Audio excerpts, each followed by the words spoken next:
The NASCAR Gambling Podcast on the Sports Gambling Podcast Network is brought to you by EdgeBoost. EdgeBoost enables you to double your bet with no interest. Go to sportsgamblingpodcast.com/edge to get started today. We're also brought to you by BIRDDOGS Shorts. The world's greatest shorts are hooking you up with a free Yeti-style tumbler when you order over at birddogs.com/pool. That's birddogs.com/pool. Driver, start your engine!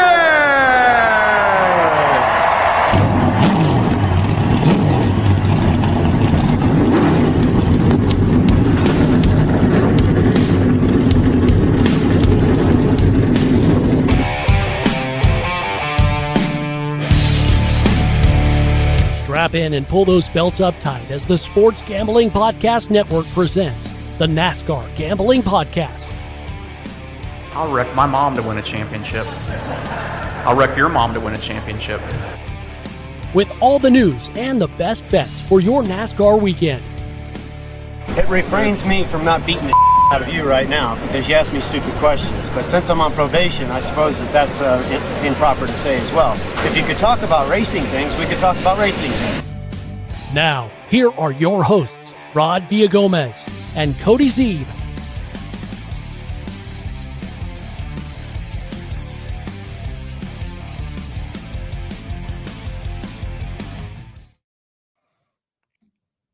If you could not already tell by the festive attire, happy 200th episode to the NASCAR Gambling Podcast. He's Cody Zeeb. I'm Rod Villagomez, and we are celebrating 200 episodes of this show on the Sports Gambling Podcast Network. Cody, buddy, I mean, we celebrated 100, a little more subdued than this, but we are busting it all out for 200 episodes, man. Happy 200, Cody. I'm so glad we were able to make this ride together. This is just the fact that we've made it to 200. By the way, if you're going to tune in live here, sorry for being late. The bookies, they got a little mad. We kind of crushed them last week. They tried to stop us. They would not allow me into the studio for some reason. But we made it here. Here we are, live to celebrate number 200. Man, I can't. It's crazy. I mean, getting to 100 was like, whoa, we've like made it a long ways. And now 200, like, it just seems like such a big number. Like, I know we've obviously been here and done all of these, but it's like, man, that's a lot of hours we spent together, Rod. Well, and the thing is, I know that I've missed a few here and there along the way. I think you maybe have missed one. So, I mean, by and large, this definitely has been us for couple hundred episodes. And we've done F1 pod. We're 25 into the F1 show, which is crazy. I thought that was insane when I saw that number this week. We did some fantasy football ones together back when you were hosting that one a little more. Yeah, so we've been on quite a few times together now. Yeah, we have. But I tell you what, like I said, I could not have picked a better person to sit on this. I don't even like to say co-host. I could not have picked a better partner to ride with in this second seat or in the first seat even. Just overall, man, it's just been a blast. And for those of you who don't, I mean, most of you guys that listen to podcasts, you know what a big number 200 is, because most podcasts don't get that far. Most podcasts burn out after, and you know, especially given the fact that this is every day now, whereas once a week, 200 episodes, that's 200 weeks. That's a hell of a long time. But with 200 episodes every day, it goes by kind of quickly, but still, the commitment level to put out 200 episodes, Cody and I are here to tell you, it's something big. Yeah, and that's the thing, too, is like once a week was already like enough of a, I mean, not difficult, but it's, you know, we got to find that time to record, got to prepare, you got to squeeze everything in. Then we go 5 times a week, like every day we are committed to getting on here and recording something, whether we feel like it or not. And which it's crazy because there's times where we'll get on and we'll both be like, bro, it's been a day. Like, we're both kind of down, and it's like, we got to power through this. And then, like, as soon as it clicks on, it's just like, it's like you flip that switch, and like, we just get so excited. And then afterwards, I'm like, it's like going to therapy. Like, I feel better. I'm like, dude, we just spent an hour talking about NASCAR, about these bets, about whatever. Like, it's great every time, and it makes you feel better. And then it's like, all right, here we go. Well, and honestly, the thing about it is that when we come on here to talk about NASCAR, especially with you guys, and at the end of the day, guys, this is exactly why we do this, and we've always enjoyed coming on. I know we've gushed over you guys before, but the times that we get to spend talking with you, especially in the Discord or on Twitter or whatever, like, again, it makes this show and it makes this medium as a whole, this podcast medium as a whole, so much more enjoyable. I've been on broadcast radio before. I've been on commercial radio. I've called it the 7 seconds of brilliance, where you get on and you just, you say, hey, did you know that Rihanna and Jay-Z are not Rihanna and Jay-Z, but Beyonce and Jay-Z? Did you know that? And then you introduce a song, and it's not anything at all as gratifying as being able to put on the show for you guys and talk racing on a daily basis. Yeah, I have no experience in that side of things, so I can't really comment too much on that. Consider yourself lucky. It's yeah, it is. Yeah, it's but no, like I said, it's fun. I tweeted this out the other day, but I think I've written over 120 articles now for the website, 200 episodes on this. The F1 podcast at 25 episodes, done some fantasy football stuff. I've been on other shows as guest, like all this stuff, when 2 years ago I'd never even I think 2 years ago, going into the football season, you actually invited me onto the fantasy football podcast to do a draft that we were in. And I was like, dude, you don't want me to be on. Like, and now you can't get rid of me. Hey, and like I said, I wouldn't want it any other way. And I was trying to explain it to somebody the other day too. They were asking me about the fact that we've never actually met in real life, in person to person. And I told him, I was like, we've never actually met. No. And I told them, I said, when we first got on, I said, all I did was notice Cody, because he was the guy that everybody was talking to in our Slack channel. So like, I was like, well, this guy knows it, so I've got to grab him. He's already got instant clout. So nothing's changed since then, by the way. Cody's got the clout. I just have the pipes, I suppose. Well, I appreciate that. Yeah, I guess my big mouth finally got me somewhere, Mom. You should be proud of me. But I was my wife's grandparents they're super interested in this whole, like, how it all works. And so like they ask a lot of questions, and they're like, so he lives in California? How does that work? Like, how do you guys do on the show at the same time? Like, I'm like, we've never even met, but hey, we're 200 episodes into this thing now. It's the internet. It's amazing how that works, isn't it? It is amazing how that works. All right. Wow, time has already flown. It's time to tell you guys right now about EdgeBoost. This episode is supported by EdgeBoost. EdgeBoost is the world's first bet now, pay later Visa card. Edge is currently offering up to $2,500 in betting advances, which can be an extremely valuable tool. Imagine what you can do with an increased bankroll. Get down on some of your favorite futures without tying up your bankroll for months. We gave you plenty of futures to use in the last couple episodes, so please make sure to go listen to that, because you definitely don't want to miss out on those. Go double down on your favorite bet that you like, or use it to create an awesome middle or even hedge. EdgeBoost is not some sleazy loan shark. No. They charge 0% interest. Do you know of a way you can access more money to place on your favorite bets without paying any interest? You do now. EdgeBoost can also be part of a responsible gambling plan, as you can set up daily, weekly, and monthly limits across all of your betting accounts in just one place. So go support the SGPN and grow your bankroll by going to sportsgamblingpodcast.com/edge to sign up. That's sportsgamblingpodcast.com/edge. Must be 21 years or older to use. Problem gambling, call 1-800-GAMBLER. All right, Cody. Well, we said that we were going to open the floor up to questions to celebrate our 200th episode.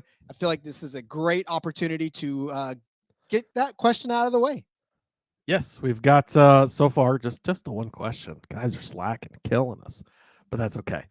Chris Wassel over on Twitter at Chris Wassel DFS. Hopefully I said your last name right. Sorry if I didn't. But he said this one is easy. What have you all learned in the first 199 episodes? Cody, I think you've thought about this. What have you learned in the first 199 episodes? A lot, because as we were just talking about before we jumped on, as I was having these computer problems, not much of a computer guy. I don't do much on a computer, like mobile devices, tablets, iPads, iPhone, whatever. I could give you all the works there. When it comes to the computer, not so much. Luckily, I had a computer, or we might not even be here for my iRacing stuff. So it's worked out nicely to transition into my podcasting computer. But like we were saying before the show, I didn't even have a camera. Like I use a TV monitor as my screen here. There's no camera on it. So the first, I think 5 episodes maybe we did, we couldn't even see each other. we were just chatting through actually, I think I could see you because you were on your video. And now, I mean, again, we've gone back and listened. Like I've gone back and listened, and I was so bad. Like obviously I'd never done anything like this. So I think I just feel so much more comfortable behind the microphone now. Like obviously, over 200 episodes doing this. We've done all the other shows as well, and been a guest on many great shows of all of our friends and stuff. And so I think, yes, just getting comfortable and learning kind of the intricacies of how to be a podcaster / broadcaster. And yeah, it's crazy though. Again, I mean, not to keep repeating the same thing, but coming from that to where now almost all of our episodes are on YouTube, and yeah, the amount of downloads and people that listen, and the fact that we're at 200 shows, like again, it's been a crazy ride through these first 199 episodes. So, as many of you guys know, I have been podcasting since 2006, before the world even knew. 2006. I was 14 then, Rod. Oh man, 14 in 2006. Yeah, so I was, when you were worrying about your English class, I was worrying about trying to upload podcasts into the ether. Hold on, quick shout out to the JDK. What's up, JDK? What's up, man? Thanks for joining us. We appreciate it. Yes, sir. So in 2006, I started out on that adventure when podcasting was such a far cry from anything anybody knew. That's OG podcast. I think, was it the JDK who was saying in the Discord a few weeks ago that he had a podcast on like MMA or something? And yes. Around the same time frame where it was a very, very long time ago. I'm telling you, I want to hear it. But yeah, again, it was just a place where you got on, and most of the podcasters on there were just talking about whatever, right? So for me, it was just, I was ranting. I was my Rod Rants page. Couple of topics that I would rant about, and then call it a day. But to hear that versus what we've got going on now, it's just such a weird journey, and I almost put it away for a while, and I just thought, there's no path. Podcasting is not offering me a path. And so I put it down for a while. I picked it back up again with the CFL podcast, the Wood Cookie Sawcast. And from there, I didn't stop. I knew that this was something I wanted to do, and I knew that I could do it. And so I really just charged after it. And once the SGPN came in, I was very lucky to be able to land and latch here. What I've learned is that this is not an easy business to get into, first and foremost. And second of all, it's not a very easy business to continue to prosper in any way, shape, or form. And what I've also learned is that your definition of success needs to be clearly defined before you even set foot in this arena. Because if you view success in any metric that's out there, you're going to be disappointed. 1,000% disappointed, because the way that the people make it seem like it is, right? It's like those memes where it's like, what people think this is like, what you think it's going to be like, what it's really like, right? That's what podcasting is all about. What people think it's like is this Howard Stern version of millions of listeners and, all of this glamorous glitz and glamour. And what I think it's like, checking out ESPN and seeing these guys on this. But what it's really like is us sitting in celebration hats on a screen with both of us on there, plowing out a 200th episode. But thankfully for me, that's what I want. That's my success, is being able to do this and to continue to do it. So that's what I've learned, Chris, is that success is a flexible strip, but you have to know what yours is. And of course, the world of gambling. Like I didn't know a whole lot about gambling until I stepped into this world, the SGPN, and through this show, through all the stuff that I've done, now I can speak fluent gambler. Like before I was like, wait, so if it's at minus 165, does that mean, and how much do I have to bet to? Now it's just second nature. Like that, this is what the world I live in. And it's such a fun world. Yeah, it's crazy. I just was hoping to get to episode 2. I wasn't sure I was going to make it that far. So being at 200 here, boy, that's talk about success, man. Yeah. Well, and again, for 200, you just look at some of the other podcasts that are out there. And this network, I will say this, and I'm a company man. You guys know that. I'll steal a line from Matthew Berry, but I do love the SGPN for what they let us do and how they let us, but all you have to do is just look at the longevity of shows on this network. And it tells you already that this network is committed to having quality shows and for supporting those shows, because they're already on like 1,600 episodes on the mothership. Crazy. You know, there's like what 400. I don't know what the NBA one is on, but you know, all of these shows are breaching 200, 300, 400 episodes, and that just goes to show the commitment of the SGPN to letting us succeed. And so, if you guys are not already supporting some of these other shows on the SGPN, let us take the episode 200 to steer you towards some of those shows, because there's some good stuff out there. Yeah, well, and just the fact that not only, I mean, like you said, like the opportunity they've given just in general, and then to highlight these smaller sports, right? We're not fooled. We're not saying that NASCAR is one of the biggest sports out there. Like, we get it. It's not the NBA. It's not the MLB. It's not the NFL. Like, we know that. But for the fact that they've allowed us to have not only just the platform to talk NASCAR, but expanded as the show called for. We started out with one show a week last year, and then it quickly grew into 2 shows a week. And then in the offseason, it was like, look, we think there's enough stuff to go 5. And they're like, you really want to go 5? And we're like, we think we can do it. And they're like, well, you don't have to, but if it works and it's the downloads are there and you want to keep doing it, like, and it has, like, it's filled out nicely to have 5. Sometimes we still don't have enough time to talk about everything that's going on and cover everything. It's crazy. And so just the opportunity that they've given us, despite the fact that this is a quote unquote smaller sport, right? It's not one of the majors, but I mean, where else are you going that you're getting 5 shows a week as far as one, podcast that's dedicated to NASCAR coverage like that? And so I think that that's been great and an awesome opportunity they've given us, and they've supported us. And like you said, it's not like they didn't just like toss us over there and say, okay, good luck, like they've done things to help us and support us and steer us in ways to help grow and what we can improve on, and bring it up, allowing us to come on before the Daytona 500 on the big show, right? The mothership show, the Sports Gambling Podcast, and talk about racing.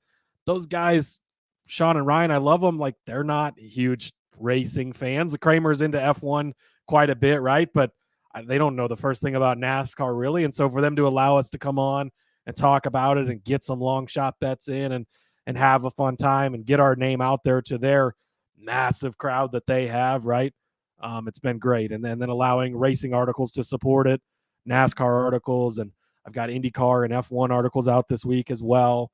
And just to allow us to continue to grow the racing space. The racing gambling space is still a very small space, but there's so much potential and so much out there. So I just want to say thank you to them for giving us that opportunity and supporting it and putting all the backing there, and not just throwing us out to the wolves and being like, well, see, NASCAR doesn't work, nobody watches, like they've been patient and they've given us that help and guidance to get us to where we are. Indeed. And one of the reasons they're able to do that is because of our awesome sponsors like BIRDDOGS shorts. I cannot wait to get my hands on mine. I need any reason to make my legs look more fit and more trim, because believe you me, I don't run nearly as much as I used to. But BIRDDOGS are the shorts that you want. They are stretch khaki shorts designed to fit slimmer through the thigh and legs, giving you a truly sculpted look. BIRDDOGS do the exact same thing as Lululemon, but they fit way better. They fit better than regular shorts that are made of stiff, restricting cotton. BIRDDOGS have fixed all of that issues, those uncomfortable issues, by giving you a cloud knit fabric that make it look just like khakis, but they stretch to give you a way slimmer fit without having to sacrifice on movement. More importantly, it is the summertime, which means you are about to sweat your ass off, literally. Well, now BIRDDOGS are going to use anti-stink sweat wicking fabric that keep you cool and dry all day long. Do not miss out on this opportunity. Go to birddogs.com/pool. Enter promo code POOL for a free Yeti style tumbler, as if you needed any more reason to get BIRDDOGS. Here is it with your order. The BIRDDOGS, that's birddogs.com/pool for a free Yeti style tumbler. You won't want to take your BIRDDOGS off. We promise you those hairy grandma loving legs. Take care of those with your BIRDDOGS shorts. Shout out Ty Tiger. Shout out Ty Tiger. Thanks for joining us. By the way, you better get some bird dogs. I know you're about to move to Nebraska. It was like 97 here today, and so some bird dogs would have come in handy because yeah, hot as fuck here. You know who else uses bird dog shorts? That guy. That guy uses bird dog shorts. He's been waiting for one of those live. He's been waiting for one of those lives. He is the biggest fan of the bleep I think we ever have out there. I think so. And by the way, Ty Tiger said, "Hey, congrats, you guys! I absolutely love this bleeping, or love the bleeping hats. Thank you. If you're not, if you're listening on the podcast later, go check it out on the YouTube. We got some birthday hats to celebrate. Rod has got his I don't know what the fuck you call those things. You blow into it and it goes out and does all that fun stuff. But I'm a little bit pissed off though because it's going to be the one that makes the noise. Right, it goes woo. Right, come on. Jeez, I just checked it.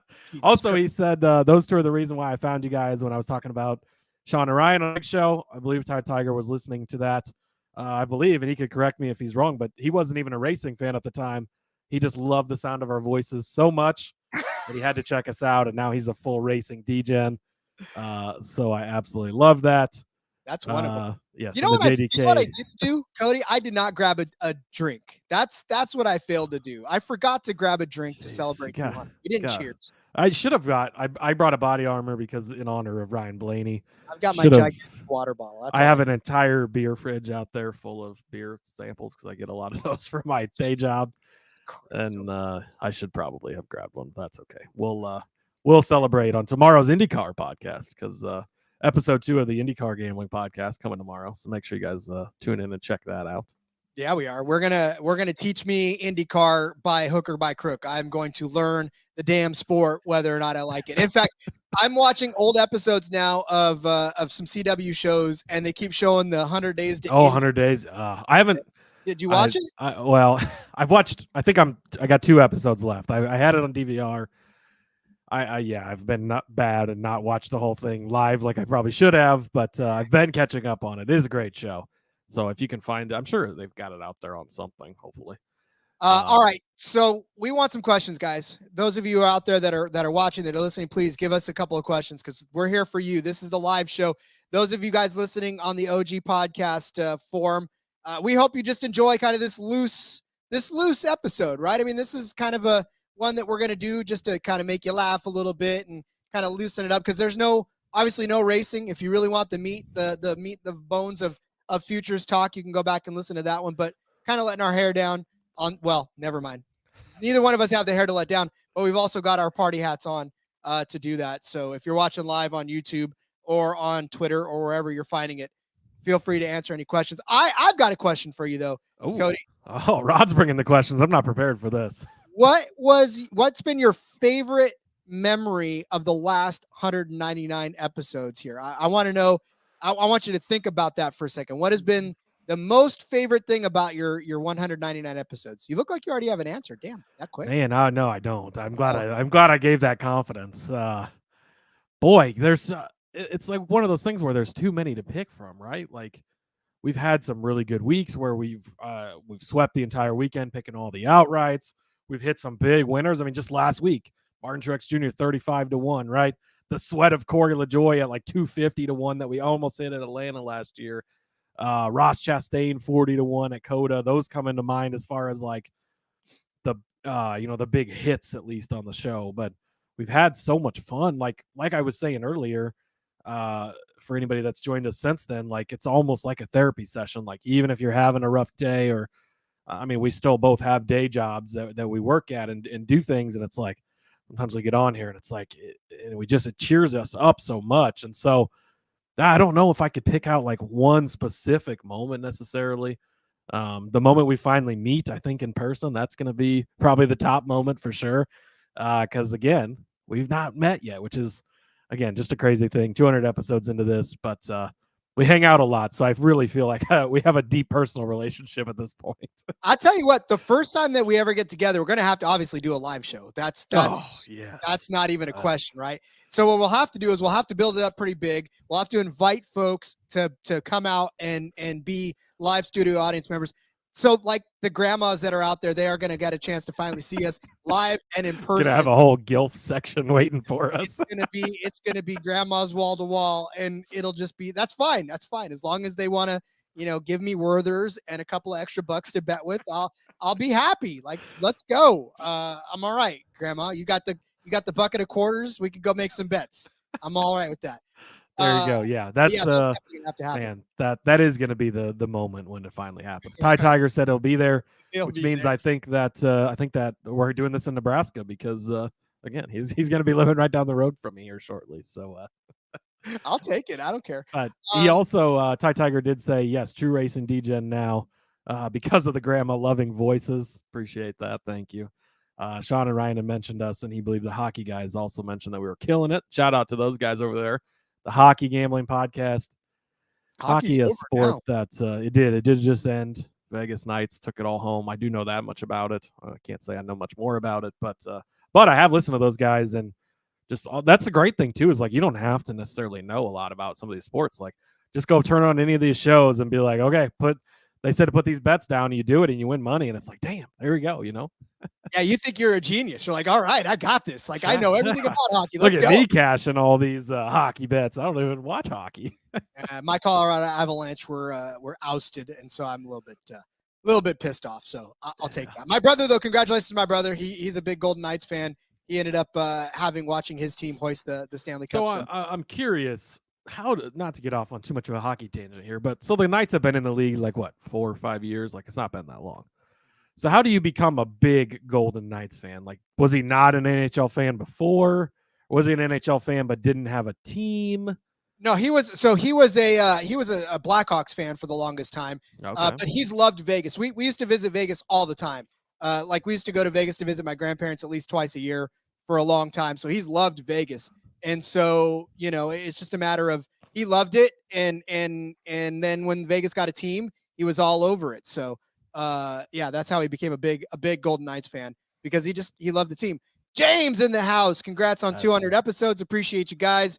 Now we appreciate you, James. Yeah. Shout out to you, James. Again, we read your review a couple weeks, or it wasn't that long ago. Maybe it was last week, but took the time you took to write that whole entire thing out was amazing. Shout out to you. Shout out to your father as well. I know you mentioned that he listens. That's pretty cool. The father-son listeners or watchers, I guess, / here on the YouTube. So that's great. We appreciate you. And takes time to comment on a bunch of our videos too. And like stuff like that actually helps out on the algorithm, helps it pop up on other people's stuff, helps other people to discover the show and stuff. So we appreciate that. Try to always make sure we respond to your comments and stuff like that. So you're much appreciated. We thank you very much for that. Yeah, and you know us, we don't fish around very much for the compliments, because I don't know how. I'm awkward as hell, and That's my favorite part, when you try to fish around for YouTube comment or whatever you're trying to do on that YouTube read. Honestly, I don't know what to do, because I don't know. I'm like, I don't. I think that's how we got to Grandma's Love Us, and thank you for loving us. And Ty Tiger's been an Av season ticket over 15 years, buddy. Yes, the Stanley Cup has passed a couple of times in that span. I was a fan as soon as they moved from Quebec. I picked them up pretty much when they moved to Colorado and started to enjoy them. So definitely now see, look, we're another Avs fan. Love that too. There you go. Hey, I'm an Avalanche fan too. I didn't know they were in Quebec before, but that's cool. Now I know you learn something new every day. Quebec Nordiques. I did not have an NHL team going into this, so I've come out with one now. So, and I'll go back to the YouTube thing real quick though, and that, you guys realize too that anything you do to actually interact with the videos, that's what the algorithms love. That's what they love to see. And I mean, I don't write the rules, but that's just kind of how it is. So if you comment, if you like, if you subscribe, if you set the alarm for when we go live, that type of stuff is what YouTube looks at. Honestly, I know you do it. I love that you do it. I'm not going to beg anybody else to do it. So I don't know. That's what Cody's here for. Cody, beg. Yes, that's just give us lots of praise, write reviews, steal your wife's phone, write a review on that, create an account for your kids, write a review on that. Give us all the love. No, just kidding. But no, it does all help, and we appreciate it. Helps other people find the show. And again, that's what keeps us going and gets us to 5 shows a week and all that fun stuff. and gets me tickets to an Avalanche game. Let's go, Ty Tiger. He told me he'll hook me up with this season tickets because he's keeping them. Ooh, there you go. Hey, I've got family in Colorado. I'm good.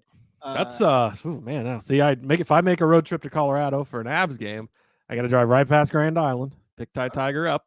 He's got the tickets. There we go. We're going to hockey. Dude, I love hockey in person. Like, Oh, again, hockey. as a guy doesn't know much about hockey, but we have a local team here, the Lincoln Stars. They're, semi-pro or whatever. It's great. It's every time you go. It's amazing. It's wonderful. Yeah, we had a couple of hockey teams too. So I miss them immensely, and now they're gone. And James, yes, absolutely. It's my honor. It's my pleasure to serve. I'm looking forward to the day when I can retire, but so far it's great to serve. That's that DD214. That's the best feeling you'll ever have, Rob. I know. Well, I already have one. Well, I know you have one, but I'm then waiting you to got get back another in. one. The one that says retired on it. That's the one I'm waiting for. Troy was must have been hitting the first period overs in the hockey. I don't know how we've got into all this hockey talk, but it's been fun anyways. Thanks, Troy, for your support. We appreciate it. He goes to Sioux Falls Stampede games. Maybe they're in the same thing as the Stars. I couldn't tell you any of the other teams, so I have no idea. Again, not a big hockey guy here, but love the Lincoln Stars, so shout out to them. So my favorite memory, to go back to a question about to your own question. Yeah, what is to my own question? My favorite memory was my Kevin Harvick vindication. I remember being on it's not you, Ty Tiger. You're not. It doesn't matter. Don't say you're sorry. No, we love the hockey talk. It's been fun. Again, that's a nice thing about this show. Like we're just here to chat and have fun and hang out with you guys. Like we're not. There's no pick. Oh, I do have some picks to give out later. Don't worry, stick around for that. But we're just having fun on this one. Yeah. But yeah, so mine is the Kevin Harvick vindication when he went off and won that first race after a while. I know, Harvick's been my brother's favorite driver forever. And so just me being on him after no Jimmy Johnson, I was pounding the pavement for him, and he wasn't. And I was against it. Like I was fully out, which is crazy to think now, as much as we love Harvick, like I was fully out on the Harvick train. I wanted nothing to do with him. He was retired in my mind. And then, you called him out, I think, 25-1, and you hit, because he won Michigan before he won Richmond, right? I think you hit that 25-1 and Ford to win at like plus 450 in that race. Yep. Oof, it was beautiful. Yep. That was my good vindication moment. That was one of my favorite parts of the show as far as the betting aspect of it. But I remember my favorite part though is the very first time you got your camera and we were able to actually see each other. That was a lot of fun because up until then, you were this circle on a screen that said Cody on it, and dude, just how far we've come since then. It's absolutely insane. It's great, and I hosted the show like 4 times last week, or 2 weeks, whatever that was. I don't want to do that again. Don't leave me again, Rob. Man, I can't help that. Troy here, he needs some good bets for Nashville. He'll be there. Oh, that's awesome. Would be awesome to hit an outright live at the track. That would be pretty sweet. God, I would love to give you some great picks right now, but the books are fucking sleep. What are we doing? There's no race this weekend. We took forever till fucking today to get out IndyCar lines. I've been waiting. I've had an article written up, ready to go, just waiting to put the bets in there all fucking week, just sitting. Like, what are we doing? Again, we talked about this on the futures thing. Like, put more futures out there. Let us bet on those. Get us the Nashville lines early. There should already be a full slate of Nashville bets out so we could start betting. Why not take our money this week and next week? We'll give it to you. Give us the fucking line. What are we doing? God, the books are driving me nuts lately. They tried to stop the show. Couldn't get on for a while. Made us go late. Ugh, books are driving me nuts right now. You want some early Nashville tips? Bet a Hendrick car. They're the only team that's won there so far in the Cup. Well, that is true. I feel like Hendrick overall though wasn't super great there. I think it was mostly just Elliott, wasn't it? I haven't dug too deep into it yet because. Well, okay, Elliott was the winner of 2022. Kyle Larson was in 4th place. Cody. And then other than that, it could be 60 units deep by now. He says that could be 60 units deep. Exactly. We just won all this money on Truex last week, and all the other bets we hit. Like, come on. There's people James, out there. Yes, we got to scream because that one guy said we scream a lot. Hi, Tiger, though, with a good question. What's the best race you've ever seen live? I'll let you answer that first, Rod. Believe it or not, it wasn't even a NASCAR race. There was a track that I lived by when I was in upstate New York that I literally lived. I mean, we're talking within a stone's throw of a track. And on Friday nights, I could open up the window when I wasn't there and listen to the races. But when I actually went, there was one in particular where, I mean, these were late model cars. These were almost like junk cars, to be honest with you. A lot of them just look like they took them from pick and pull and sent them out on the track and said, good luck, everybody. But I remember that there was this one guy in particular, and I can't remember. This has been like 20 some odd years ago. So I don't remember the name. I don't remember the actual car number, but this dude was smoking the field, and his car looked like if you and I, Cody, were to take sledgehammers to a Ford for like 15 minutes just to see what we could do. That's kind of what it was, where this guy was just driving around an absolute clunker. And you would not have thought for the life of you that this dude was going to smoke the field, but he took the heat races, he took the main, and I just remember thinking to myself, dude, this is what it's like to watch Jimmy Johnson take it to the rest of the field. Like he was smoking dudes. And I remember being so impressed with that. That was my favorite race because the fact, like I said, the fact that he was doing that in that type of a car, this wasn't a souped up NASCAR stock car. This thing looked like your uncle had driven it into the ditch 15 times and given it to you. That is great. I have been to so many races in my life. My grandparents started taking me to the dirt track when I was 2.5 years old. We would go Friday night. We had a stop here at Eagle, Nebraska. Saturday, we would drive all the way to Adams County Speedway in Iowa, like 4 hours away every Saturday. And Sunday night, we would go to Sunset in Omaha, which, rest in peace, they closed that track in 2000. Unfortunately, there's nothing left. It's sad. You drive by and you can still see like where the track was. One of those like lost speedways types of things. Really sad. But I've seen so many races in my life. I don't know that I could pick out one necessarily. I will say, I think I've talked about this before, but my 10th birthday present from my grandparents took me to Charlotte for the whole week for the Coke 600, went to the shops. I got to meet Bill Elliott, a bunch of other drivers, but specifically Bill Elliott I was super excited for. Went to the Coke 600. I think we went to the truck race, the Xfinity race, the whole week. Like we were there for the whole thing and got to go to the Coke 600. Mark Martin won that race. Shout out to him. But that was a super great time. So that's probably, I guess, would be my like the best race just because I remember it I can remember it so well, even though it was so long ago and I was only 10 at the time, like just because it was such a big thing. So that's probably the one that sticks out the most. I did go to the Knoxville truck race a couple of seasons. I missed the last one. So it would have been 2 or 3 seasons ago. And that was a lot of fun to see the actual like NASCAR truck cars or whatever, trucks out on a local dirt track like Knoxville. That was pretty sweet. So I did really enjoy that. That was a good one as well. That's the thing about watching racing live. It's so much fun, and especially on ovals. I mean, road courses are fun too, but when you get to see the whole thing happen, and that's why I enjoy going out to I don't do it nearly enough because I'm here talking about NASCAR more than I am anything else. But yeah, I do enjoy watching a good race. JDK 10 times for Nashville. Yeah, and if you have local tracks, like go to them. That's some of the best racing you're going to see. I went to Eagle last week when Kyle Larson Series was in town. A great race. We went there a couple of weeks ago. They have a mini go-kart track inside of the actual track. That was great racing. I just watching there was like 4-year-old. They have a 4-year-old group, like 4-year-olds running. And then there's all the way up to an adult group. Great racing. That was a lot of fun. So local tracks, you're going to get a lot of good racing at those a lot of times. So if you've got one near you, definitely go. JDK's been checking 10 times a day for Nashville odds, as have I, impatiently waiting.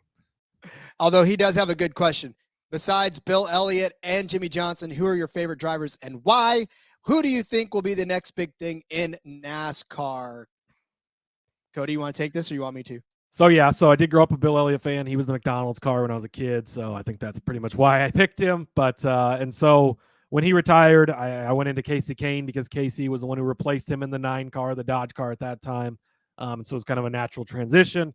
Casey was retiring around the time Chase came in, so it kind of worked out. Those have kind of been my quote-unquote favorite drivers throughout time. But I've always liked a handful of guys. Like when I was a kid, Darrell Waltrip was my grandma's favorite driver, so I liked him. Terry Labonte was my grandpa's favorite driver, so I always liked him. Those guys obviously raced at Hendrick, so I always kind of liked the Hendrick camp, the Jeff Gordons, the Jimmy Johnsons as well. That was kind of where we were kind of in there. As far as the next big thing in NASCAR, as far as like really young drivers, it's Ty Gibbs. Like he is going to be so good, and he's guaranteed basically to have a ride for as long as he wants it, most likely, right? Like, and he's got so much talent. He's going to be in a top level car for his entire career. I think that he's probably the next biggest thing.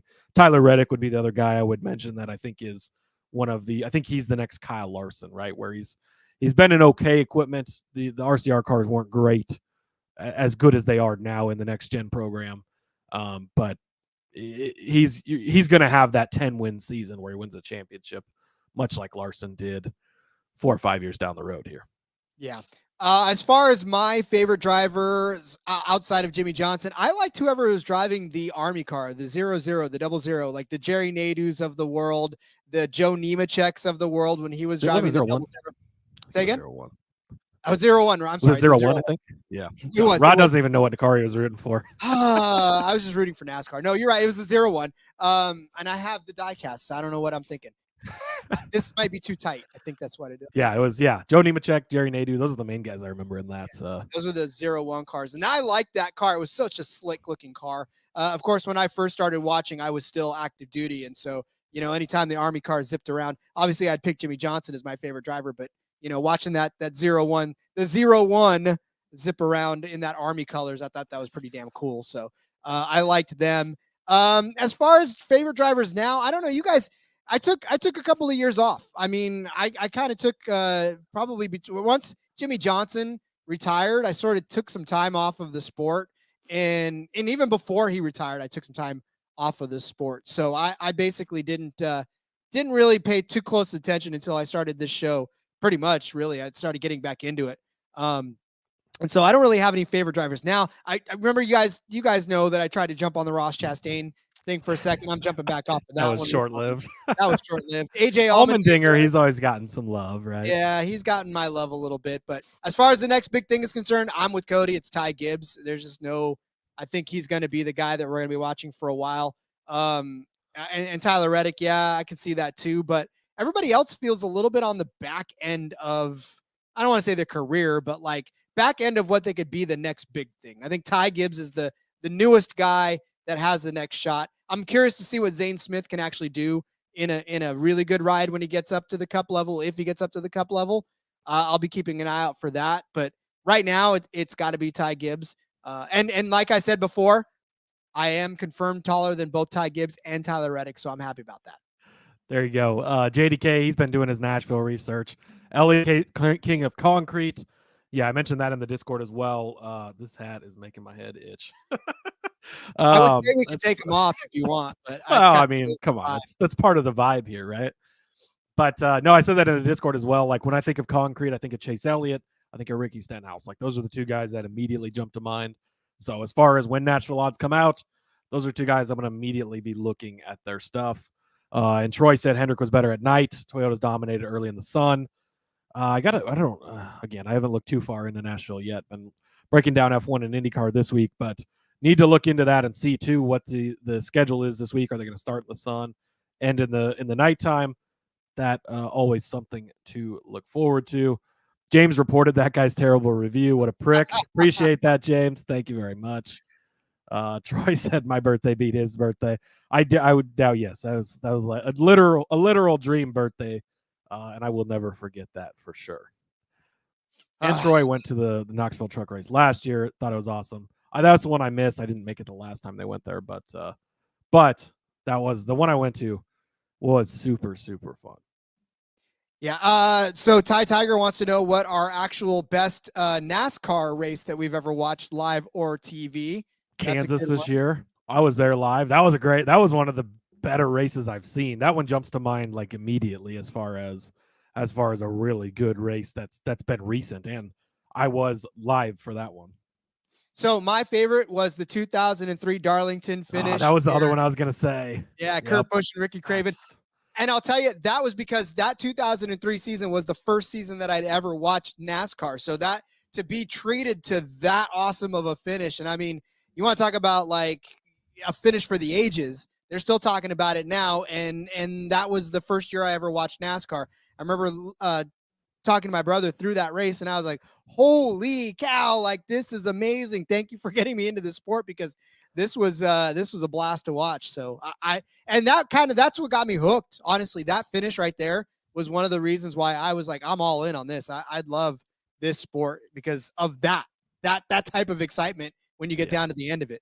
Yeah, that's one I was going to highlight. One other one I would say too, Chase Elliott's very first win at Watkins Glen, him and Martin Truex battling it out, just lap after lap. Like, I don't remember exactly. I think Elliott maybe ran him down, got in front of him, and then it was just like Truex was right on his tail. So you have the young kid that hasn't won a race yet. He had finished second a bunch of times, and he made a mistake at one point, and Truex almost got around him, and he got back, and at that point, like, Truex was the king of the road courses, right? We only went to 2 a year, but he was the guy winning most of them, and like that was Elliott's welcome to the scene. And that was before I was betting on it or even covered. Like, I was just a Elliott fan at that point. So that's one that really sticks out in my mind as far as a really good race as well.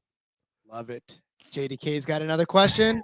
A super serious question. Why does anyone think Bubba should be racing on Sundays? I know there's an LOL there, but first of all, JDK, you're breaking my daughter's heart. She absolutely loves Bubba. I showed her the picture that I took with Bubba Wallace from the Sonoma, and she now has that as her screen lock because she loves Bubba Wallace. And then Ryan Blaney is her home screen. So she definitely loves both of those guys, and she was happy that I got pictures with them.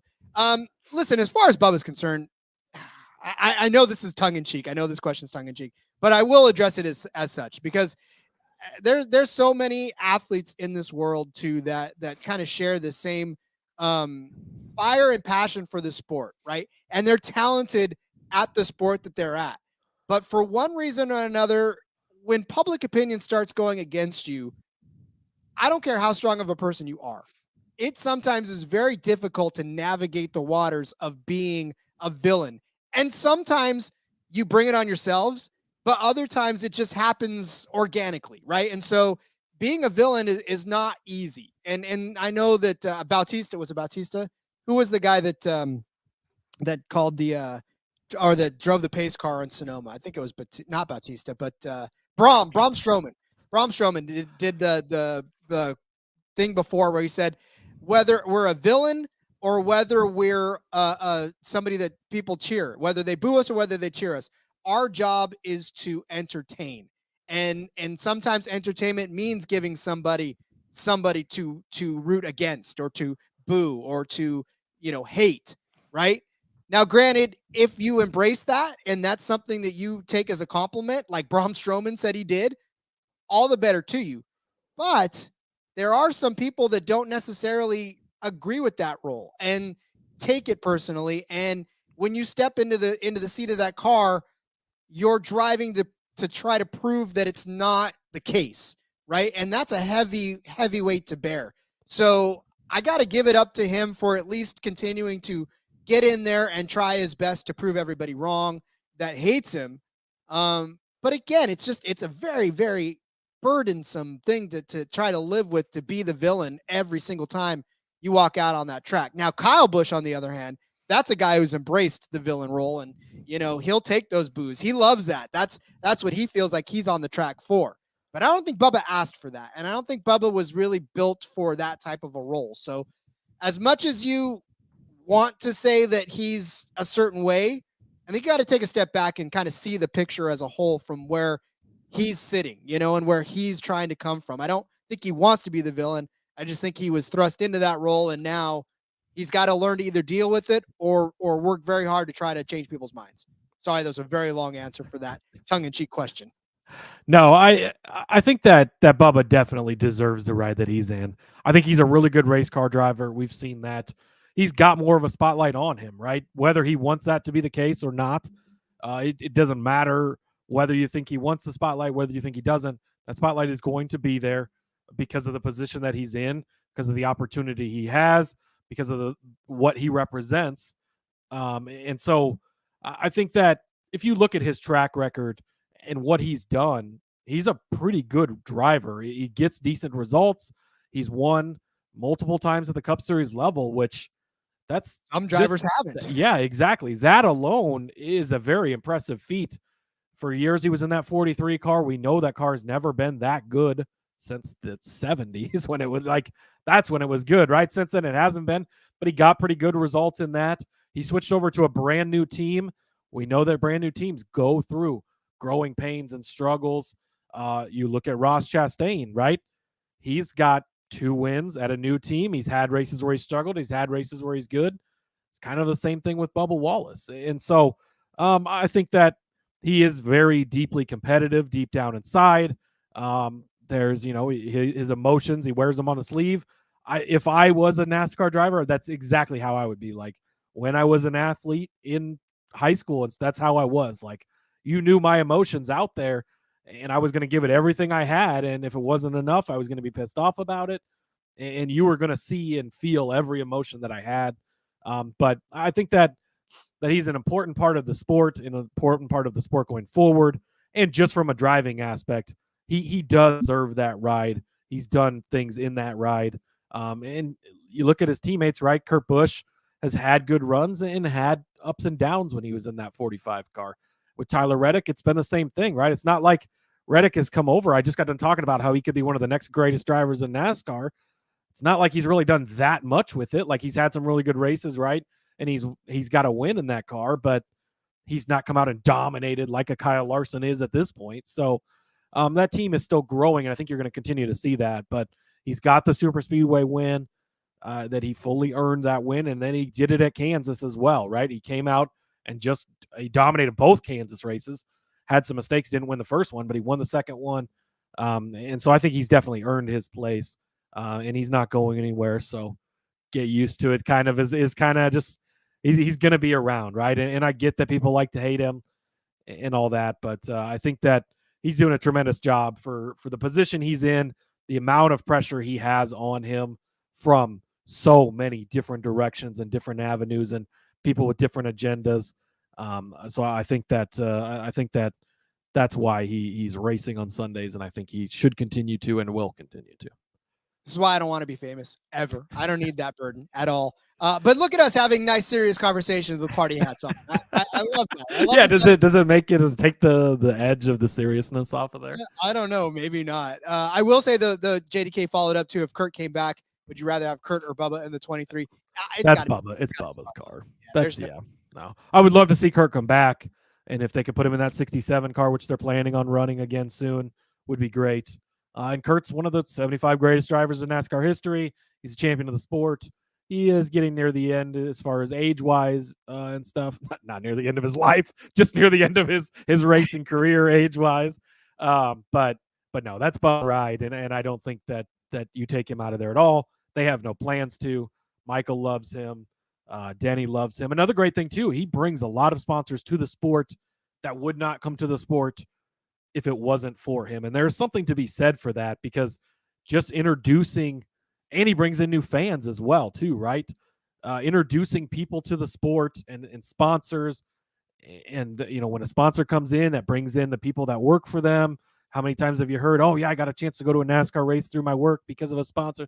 Now I'm a huge NASCAR fan. Like, I've been in the beer business for years, and we've had Miller Lite on cars and Twisted Tea on cars and everything. And so we've taken trips with those where they'll take us down to Kansas Speedway and stuff, and it gets people into the sport. And so a guy like that is polarizing, can bring in fans and can bring in sponsors, and bring money to the sport. That's another great positive that he has as well. Indeed. Rory Pick saying happy 200. What's up, Rory? How many Busch Lights deep are you? Over under 200. I'm gonna lean towards the over. I'm sorry. Were you congratulating us on 200 episodes, or was that happy 200 Busch Light of the night? Happy 200 Busch Light of the night. Yeah, I love that. Someone was a Busch Light Apple. Didn't he have it last time? Maybe. I know they got their peach coming out, but whatever. Busch Light sucks. Look at you. Always over. Always over, Rory says. So, okay, look, as we look forward to the next 200 episodes, I haven't Oh, calculated. we have to come back episode for more? no, this is it. This is it. And it's funny because I think it was my youngest that said something about, this is it? This is your last episode ever? And I was like, no.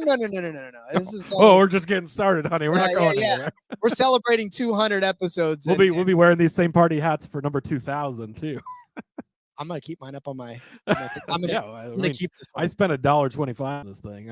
I'm not throwing it out after this show. Hey, so did I. I went to the $1.25 store and got. I went to the Dollar Tree where everything's $1.25. So there we go. Right? Inflation. Plus, I got this. Hold on, this one doesn't make noise either. Oh, damn. Screw that one then. That's what you get for $1.25. What I get for $1.25. It was a pack of 6, and none of them make noise. I love it. So as we look forward to the next 200 episodes, I mean, I want to ask you guys, since you're here, right? I mean, obviously, we've talked in Discord before about stuff that you like and don't like, and that's really why we expanded to a recap episode, and we expanded to all the other series and have given you all the options that you want. But now that you're here, now that you're in there, what more do you want from this? And for those of you listening on the OG podcast, by all means, you know our Twitters by now, you know how to get a hold of us, you know the Discord. We're always open, man. This is not our show as much as we want to think it is sometimes, because if it was our show, we would probably do things the same. But we want to know really what you guys want, because that's exactly why we're doing this, is to give you guys an opportunity to, bet on NASCAR, but also have fun listening to it.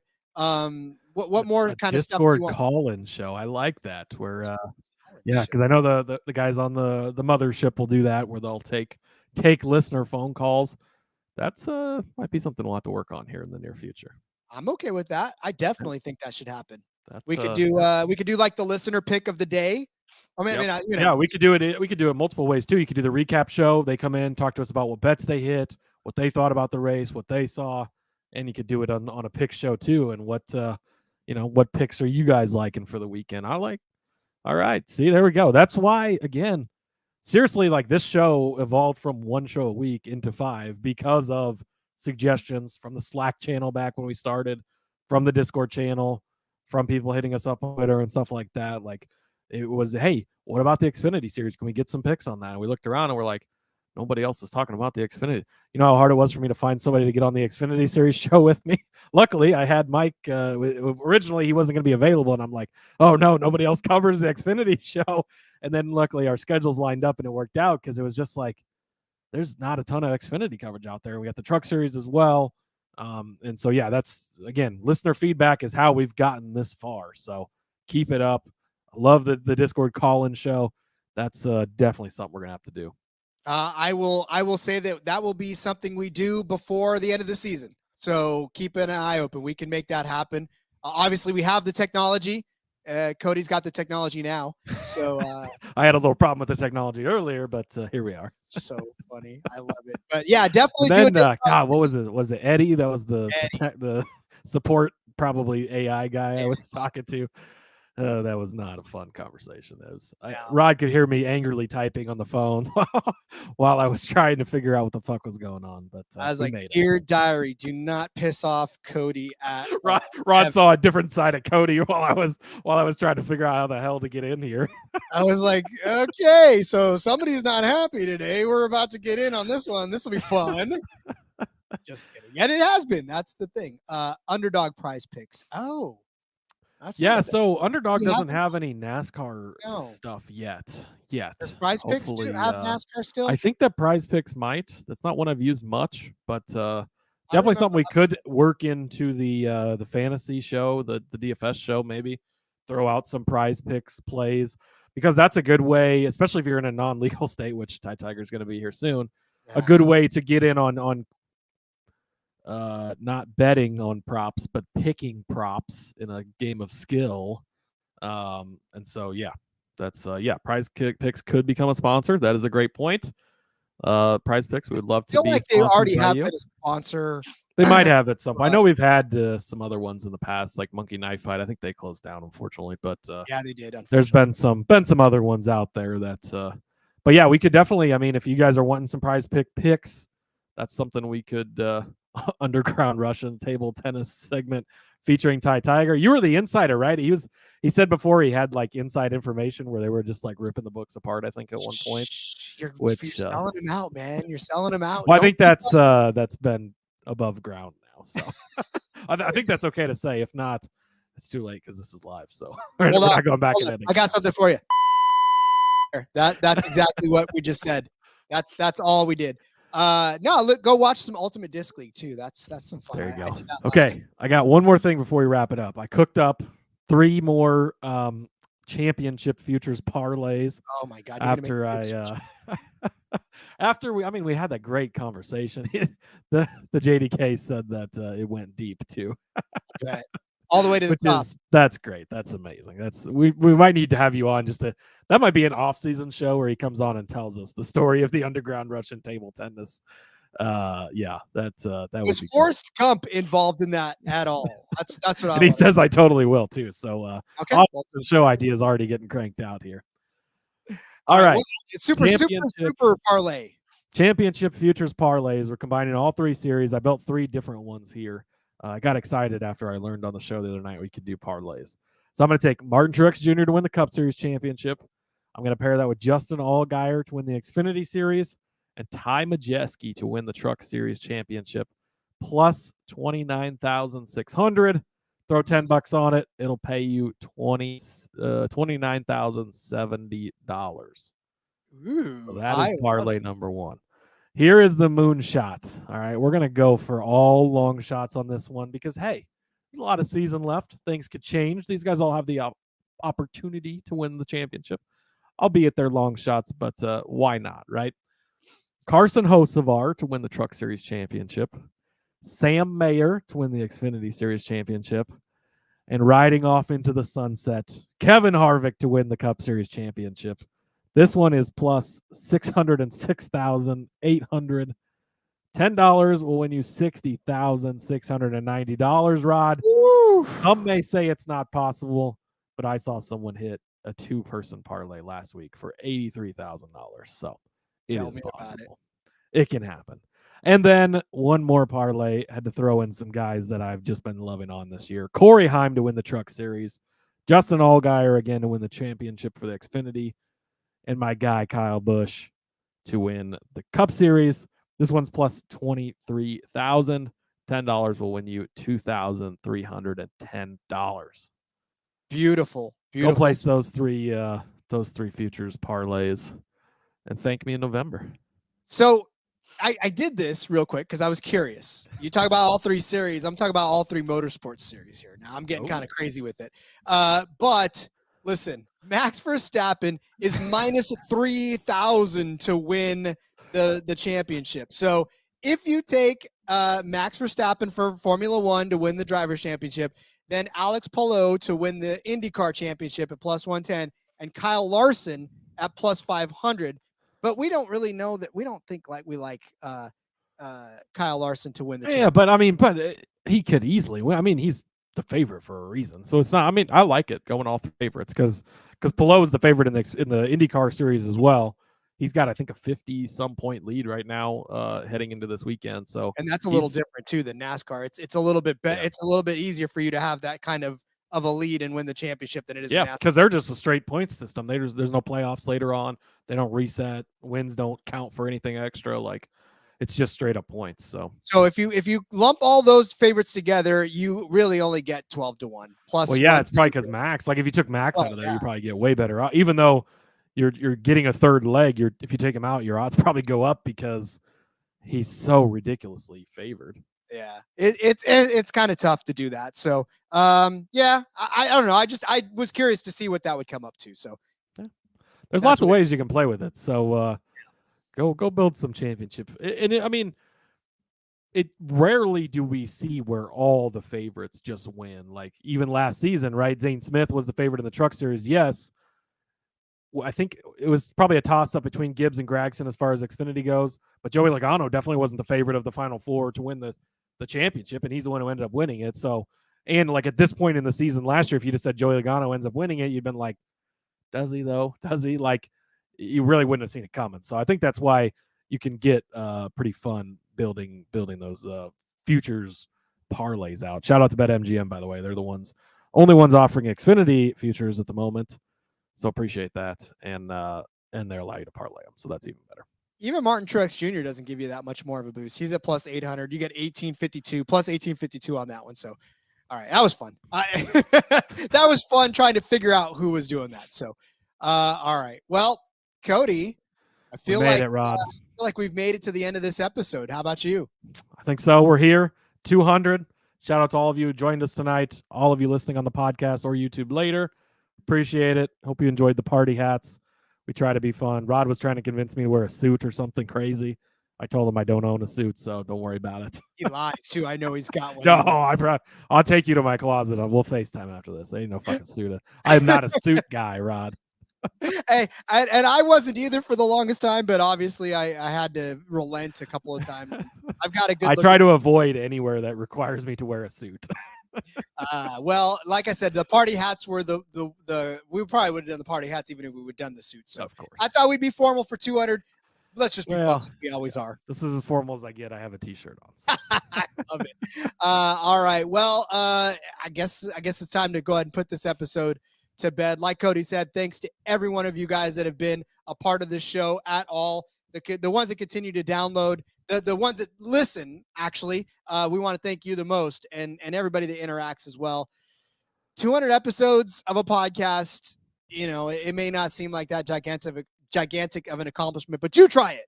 That's all I'm saying.